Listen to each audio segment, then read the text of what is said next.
I collapsed at work. The doctor called my parents, and instead of coming to see me, they took money from my card and went on a family trip to London without me. So this happened last month, but I'm still so shaken by it that I can't stop thinking about it. I, 27M, was at work when I suddenly fainted. I don't even remember hitting the ground. 1 second I was at my desk, the next I woke up in the hospital with an 4 in my arm. Apparently, my co-workers panicked, called an ambulance, and I was taken to the ER.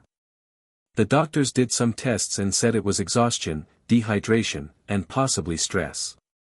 While I was still half conscious, the hospital staff called my emergency contacts, my parents. They live about 30 minutes away. Here's the part that broke me: they didn't come. Not only did they not show up, they didn't even answer when I tried to call them afterward. A nurse told me later that she had spoken with my mom, explained that I was in the hospital, and my mom just said something like, "He's fine, he always exaggerates. We already have plans." Those plans? A family vacation. When I got discharged the next day, I checked my bank account to pay for medication. I nearly dropped my phone. Over $2,000 was gone. Turns out, my parents had used my debit card. They still had my details from when I once helped them with an online payment years ago. They booked tickets for themselves, my siblings, and even my cousins, for a trip to London.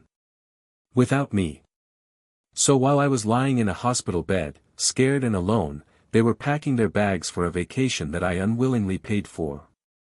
When I confronted them, my mom said, "Oh, stop being dramatic. You're single, you don't have kids, you don't need the money as much as we do. And you were just tired, not dying." I can't explain how small and worthless that made me feel.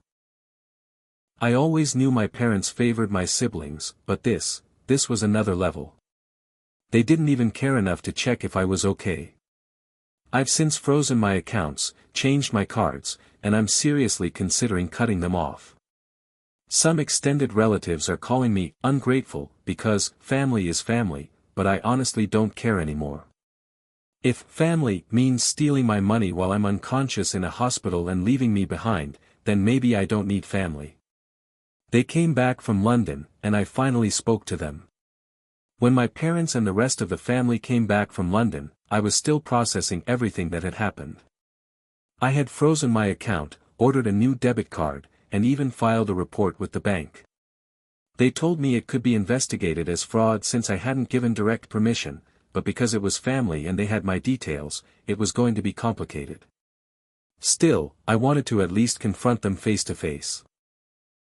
So I drove to their house, rehearsing in my head how I'd say it. The moment I walked in, everyone was acting like nothing had happened. My siblings were showing off souvenirs, my dad was bragging about the football match they went to see, and my mom just said, "Oh, you look better. I told the doctor you'd be fine." That's when I snapped. I said, "Do you even realize that while you were out drinking tea in London, I was in a hospital bed? Alone. Scared. And broke, because you stole my money." The room went quiet. My mom rolled her eyes. "We didn't steal. We borrowed."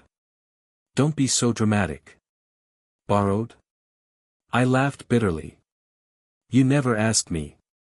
You never even told me. I had to find out by checking my bank balance. That's not borrowing. That's theft." My dad finally chimed in. "We'll pay you back when we can. You know money's tight for us. And honestly, son, you're young, you'll make it back.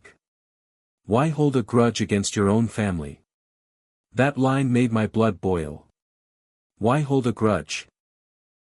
Because they'd shown me I was disposable. Because they'd proven I was just a wallet to them. I told them straight, "Don't ever touch my money again. And don't call me family if this is how you treat me." Then I left. Relatives got involved. Of course, nothing in my family is ever private. Word got out quickly. My aunt called me saying I was selfish for not being happy that my family had a good time. My cousin sent me a long text saying I should be grateful your parents thought to include you at all, even if you couldn't go. I asked him how I was included when I was left behind in a hospital bed. He didn't respond. Some relatives even tried guilt-tripping me. Your parents raised you, housed you, fed you. Now you're punishing them for one mistake. But it wasn't just one mistake. This wasn't the first time they'd taken advantage of me. They'd borrowed money before and never repaid it. They'd made me pay for family dinners, because you earn more than your siblings. They'd guilt me into covering bills when my dad lost his job. But this, leaving me unconscious while they partied abroad on my dime, was the final straw. So I started cutting contact. I blocked the worst relatives. I muted the family group chat. And for the first time, I felt a strange mix of guilt and freedom. The confrontation escalated. About 2 weeks later, my parents showed up at my apartment unannounced. My mom banged on the door until I let them in. She started with, "So this is how it's going to be? You ignoring your family? Over some silly money?" I replied, "It's not silly money. It's respect. You don't respect me. You only take." My dad sighed, trying to play peacemaker. "Son, you're making this bigger than it is. Families fight. Families forgive." "No," I said firmly. "Families don't steal from each other while one of them is in the hospital." That's when my mom dropped the mask. She actually shouted at me, "We're your parents. Everything you have is because of us. If we need money, we'll take it. That's our right." I stood there stunned. In her mind, I was just an ATM that happened to be biologically related to her. I told them both to leave. My dad tried one last line, "You'll regret this when we're gone," but I just shut the door. Cutting them off. Since then, I've officially gone no contact. New bank cards, new PINs, new everything. I even moved some of my savings into a separate account they don't know about. It feels weird. I grew up thinking family meant unconditional love, support, and presence during hard times. But when push came to shove, my parents proved they valued a vacation more than me. I've started therapy to deal with the guilt. Because even though I know I'm justified, the conditioning runs deep. I keep hearing my mom's voice, "We're your parents, we have the right." But no. Parents don't have the right to exploit their children. Not when they're adults, not when they're vulnerable, not ever. The fallout. Here's the ironic part, after cutting them off financially, my parents suddenly started struggling. I found out through another relative that their credit card debt piled up, and they couldn't pay off the London trip fully. They called me, from a different number I hadn't blocked, begging for help. This time, I didn't answer. Instead, I thought back to that hospital bed. To the empty chair where my mom or dad should have been. To the fear I felt being alone. To the betrayal I felt seeing my bank account drained. And I realized something important, I don't owe them anything. I'm building my own life now. And it doesn't include people who see me only as a source of money. I don't know what the future holds. Maybe one day I'll speak to them again. Maybe I won't. But for now, I've chosen myself, for once. And it feels liberating. Flashbacks and realizations. After cutting my parents off, I started replaying old memories in my head. Things I had brushed aside for years suddenly looked different under this new light. Like the time when I was 19 and working my first job at a grocery store. I had saved up $800 for a new laptop. A week before I planned to buy it, my mom borrowed the money because she needed to pay an urgent bill. That bill turned out to be new salon treatments for her and my sister. When I asked about repayment, she laughed, "Why would I pay you back? We're family." Or when my dad lost his job for a year. I covered rent and utilities for the entire household while going to college full-time and working nights. Every paycheck went straight to keeping us afloat.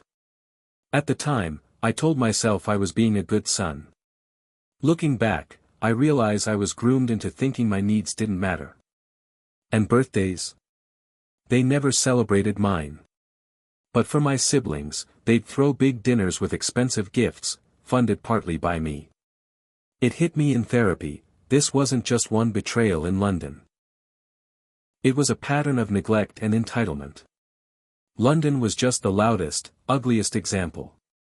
Extended family drama explodes. Cutting off my parents created ripple effects in the family. My aunt, my mom's sister, called me crying one evening. She said, "Your mom is heartbroken. She says you've abandoned her. She says you're punishing her for being human." I asked her, "Did she tell you she stole thousands from me while I was in the hospital?" Silence. Then a sigh. She might have left that part out. Exactly. Another cousin texted me, "You think you're better than the rest of us just because you earn more. That's why you don't share. You're selfish." I replied, "Selfish is leaving your kid alone in a hospital to fund your vacation." No answer. Then my grandma, bless her, she's 84, called me. She's the only one who spoke honestly. "Honey, your parents always expected too much of you. You don't owe them your health, your money, or your peace. I'm proud of you for standing up for yourself." I cried after that call. It was the first time in months I felt validated by anyone in my family. The parents' counterattack. Last week, I got a letter in the mail. Not handwritten. From a lawyer. Apparently, my parents are claiming that the money they took was a family loan, and that my attempt to label it as theft is damaging to their reputation. They threaten to sue me for defamation if I keep spreading lies to relatives. I laughed out loud when I read it. They literally left a paper trail of the London tickets booked with my debit card. The bank even flagged the transactions. I have all the receipts. I spoke with my own lawyer, who said their case is nonsense. But still, it shook me. Not because I thought they'd win, but because my parents actually went this far. They would rather attack me legally than admit they did something wrong. My therapist said this is classic narcissistic behavior. When confronted, instead of apologizing, they escalate and try to intimidate. So I sent them one final message: do not contact me again. Any future attempts will go through my lawyer. We are done. Healing, slowly. It's been 3 months now. No calls. No banging on my door. No more letters. Just silence. At first, the silence was heavy. I felt guilty. I'd wake up thinking, what if something happens to them and I regret this? But then I remembered, when something happened to me, they didn't care. They didn't regret it. So I've been filling my silence with better things. I joined a gym. I started cooking for myself instead of relying on takeout. I reconnected with old friends I had drifted from because my parents always consumed my time and money. And, most importantly, I'm learning how to live without guilt.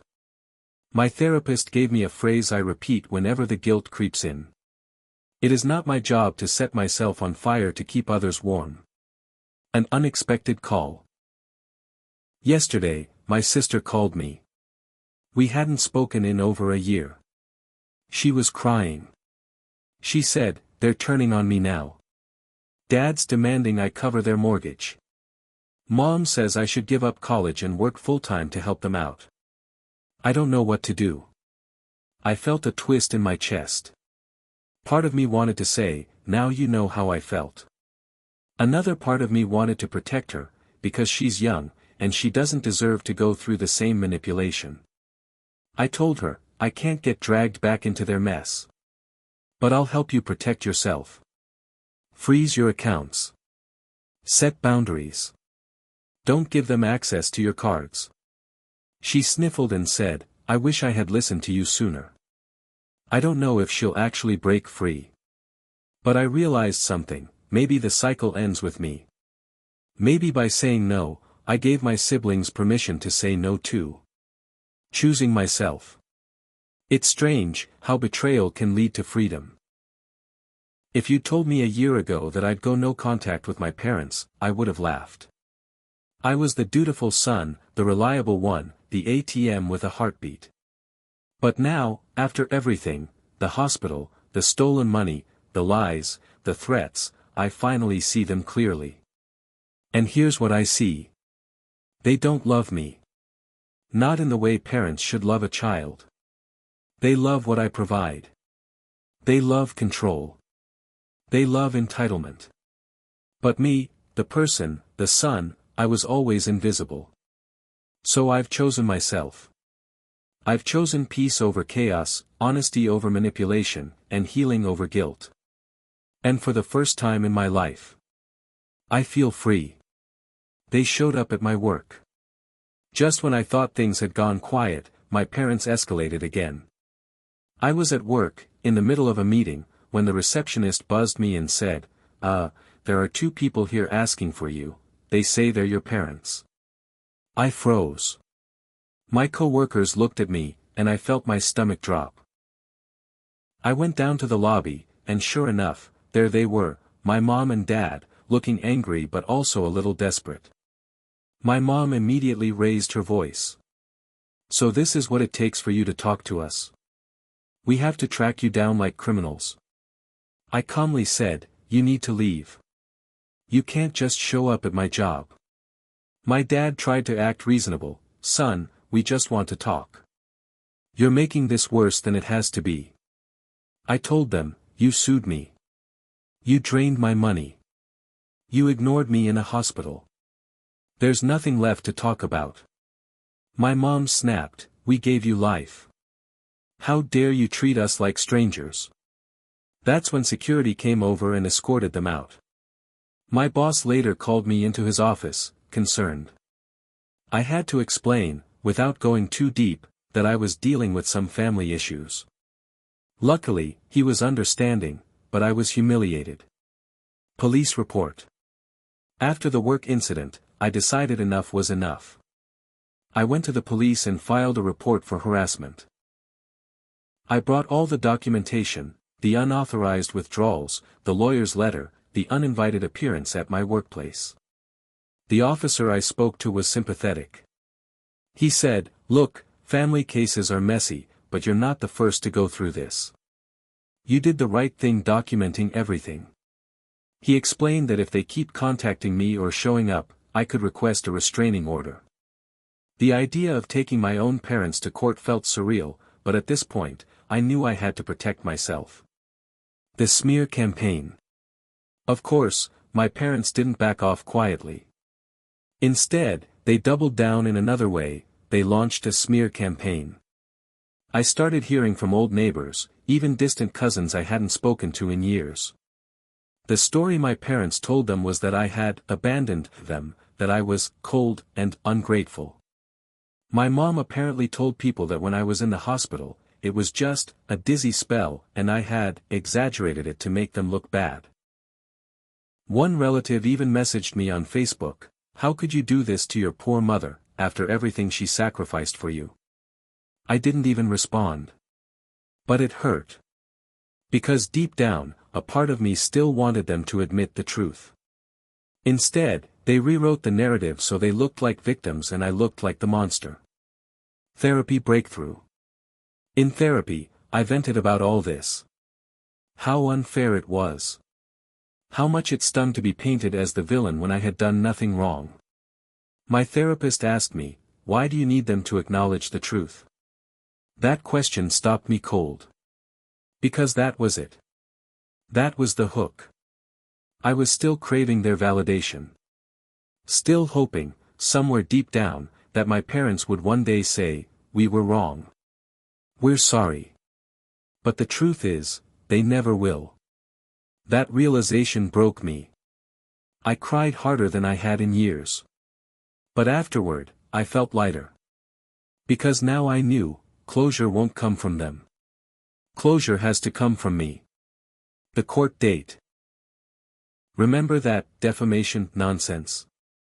It actually escalated to court. We had a preliminary hearing, and my parents showed up dressed like saints, my mom in a modest dress, my dad with a Bible in hand. They painted a picture of themselves as struggling, loving parents whose ungrateful son had turned his back on them. But when my lawyer presented the bank statements, the hospital records, and even text messages from them, the judge wasn't impressed. He dismissed their claims almost immediately and warned them that continuing down this path could backfire legally. Watching their faces crumble in that courtroom was surreal. My mom glared at me like I had betrayed her. My dad wouldn't even look at me. But I felt free. Like for once, the truth had been laid bare, not just in my head, but in a place where their lies didn't work. My sister again. My younger sister called me again last week. She sounded exhausted. She said my parents had started pressuring her even more, demanding money, trying to guilt her into moving back home. She confessed, "I think they're trying to replace you with me." I told her, "That's exactly what they're doing. Please, don't let them drain you the way they drained me." She asked if she could stay with me for a while. And I said yes. Now she's been at my apartment for a week. She's quieter than usual, but I can see the weight lifting off her. We've been cooking together, watching movies, just being siblings without all the family drama. It makes me wonder, maybe my stand wasn't just for me. Maybe it gave her an escape route too. 2 nights ago, my parents showed up again. Not at my work this time, at my apartment. They banged on the door for nearly 20 minutes. My sister and I just sat there, frozen, listening. My mom screamed, "You're poisoning your sister against us. You're trying to steal her too." Eventually, they left, but not before sliding a note under my door. It read, "You may think you've won, but blood is blood. You can't erase us." I reported the incident to the police again. My lawyer is helping me file for a restraining order. This time, I won't hesitate. Because they're right about one thing, I can't erase them. They'll always be my parents biologically. But I can refuse to let them control my life anymore. A new beginning. It's been nearly a year since that first collapse at work. A year since I lay in a hospital bed, waiting for parents who never came. I've changed jobs. I moved to a new apartment across town, one they don't know about. My accounts are secure. My sister is slowly gaining her independence too. The smear campaign? It fizzled out. People saw through it eventually. Some relatives still believe their side, but I don't care anymore. And my parents? I haven't seen them in months.